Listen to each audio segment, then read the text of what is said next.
There was another moment in that conversation today when you were asked, why you always begin your interviews, excuse me, by asking about people's faith, their childhood faith. Yeah. And you gave a wonderful answer. Why don't you give that answer? Okay. I won't repeat it. Well, so it is true that I always ask about the religious or spiritual background of someone's childhood. And I think that phrase, the spiritual background of your childhood, this is one of the ways these things are evolving. That can be very expansively understood, and I find that people's imagination is very rich about that, about what that means. And also I think our sense of that is changing all the time in terms of who we become, how we look back at who we were then. But that is a part of us that is very, very much about questions.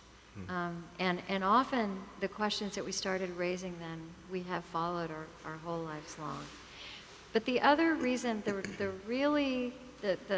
pragmatic reason I ask that question is because of where it plants people and where it plants the conversation, which is in a soft and searching place in us, again, that is as much about questions as answers.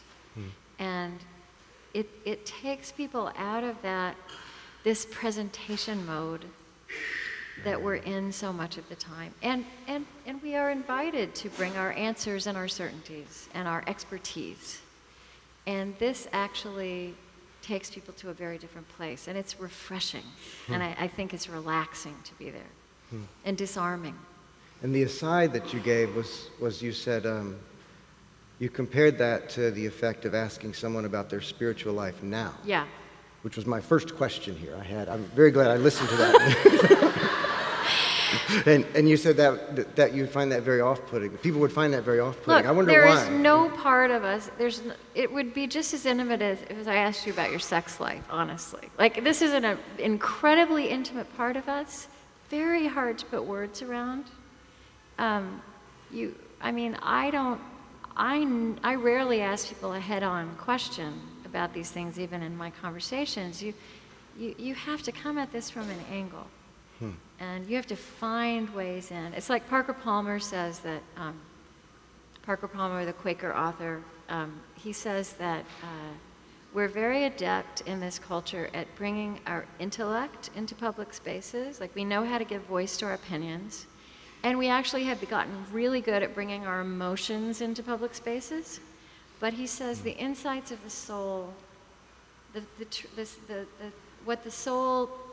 truths of the soul are something different. And he says that the soul is like a wild animal in the backwoods of our psyche. And that the minute you begin to cross-examine it, it will run away. And that for the insights of this, for the soul to speak its truth, it needs quiet, inviting, and trustworthy spaces. And I read that from Parker years ago, and I try to create a quiet, inviting, and trustworthy space every time I begin to speak. Like, that's essential for these conversations I have.